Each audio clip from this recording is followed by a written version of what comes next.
What is going on, everybody? It is Nick, also known as Born Gamer here, and after extensive research, I've honestly gone to just about every single article, watched about every single video on Assassin's Creed 4. I'm going to try and give a almost brief overview. I'm going to link everything that I've looked at down below in the description, so if you want more detail, it's there for you to go and look into. But I'm going to try and go over the main points of Assassin's Creed 4, what I'm feeling about it, and what's good, what's bad, the ugly, and the beautiful. So the very first thing I want to go over is, what is Assassin's Creed 4? Assassin's Creed 4 is more of a pirate game. It sounds kind of crazy, but it's actually, they say it's 60% land-based and 40% naval based, and this encompasses things like ship battles, boarding other ships, maybe traveling. So I'm not going to call this a full-on pirate game. I feel like this is still an Assassin's Creed game at heart, and that's what they say. It's almost the best of both worlds, and it's actually looking really cool. So some of you may be thinking, it's not even been a year since Assassin's Creed 3 came out, this annual franchise thing, is it going to be hurting the franchise?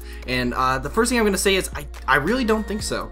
The development for this game started in summer of 2011. That was before Assassin's Creed Revelations even came out, and they claim that they've had enough time. Actually, there's a quote. It says, "There's been enough time to consider the critical and fan discussion around AC3. So the first thing that I'm going to say is Ubisoft has addressed that there was a lot of bad taste with Assassin's Creed 3, with the story, with Connor, with how the gameplay, the navigation, the frontier, the boring cities, everything, and Ubisoft is trying to address that. They are addressing the fact that there was a problem. It remains to be seen if they're going to, fix all the issues, maybe resolve some of the main complaints of the fans.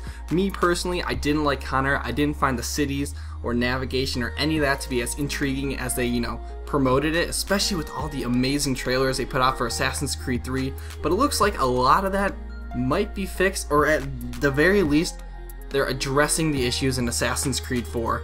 Black Flag. Another thing that should be noted, it is announced for PS4. It's not announced, however, that it's coming out on October 29th. It just says it will be coming out on next-gen consoles, mainly the PS4 has been specified so far, so it remains to be seen if that will even come out in 2013.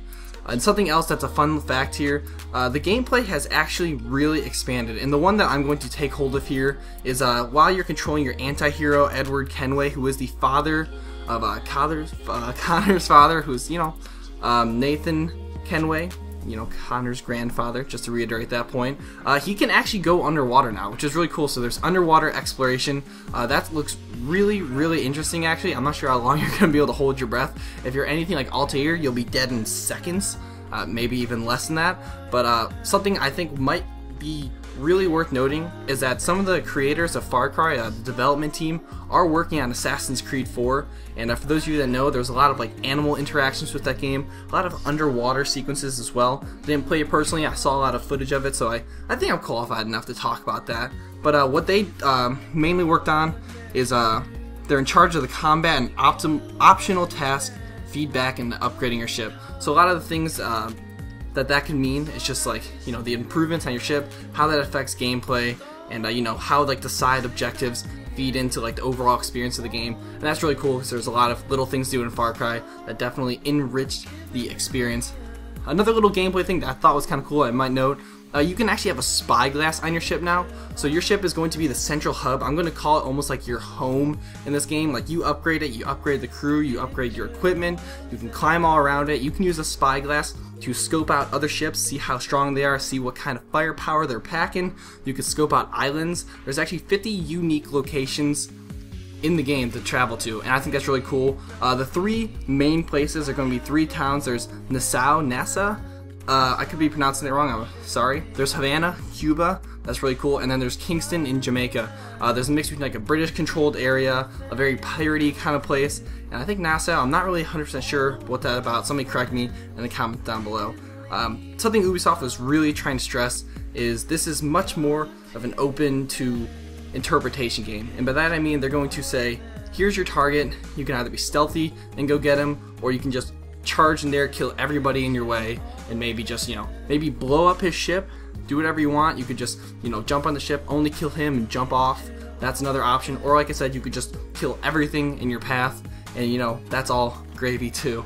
And that's actually addressing one of the main complaints people had with Assassin's Creed 3. If you're not aware, Assassin's Creed 3 had a very linear way to do missions. You almost had like one way to do everything, and they're really harping back on the Assassin's Creed 1 formula, where the assassination was the entire part of the game. You wanted to stalk, you wanted to kill, and they've even gone on record to say that there's more assassinations in Assassin's Creed 4 Black Flag than there were in Assassin's Creed 1, which is really awesome. And another quote they said multiple times is there's less hand-holding in the game, so hopefully that doesn't mean a 12-hour introduction as to how to play the game, but they are going to still be making it friendly to new players to the series. Another thing that's really cool, there's no load times apparently, so it's going to be a very seamless game, so that remains to be seen if they'll actually execute that or if that's just some kind of PR jargon. And another thing that is a staple of the Assassin's Creed series that they're actually just getting rid of altogether is a notoriety system. Because there's so many locations you can go to, it doesn't make sense to be wanted on one island, therefore you're wanted on every single island. I'm not really sure what they're replacing it with. It might just be like everybody knows you're a badass because you are the baddest pirate of them all who gets somehow brought into the Assassin Order, so I think that's really cool and definitely better than Connor's story.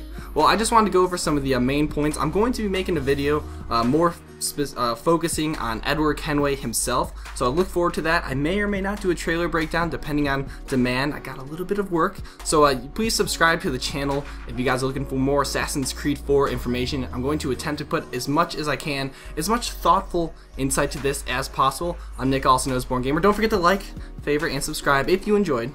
I'll see you next time.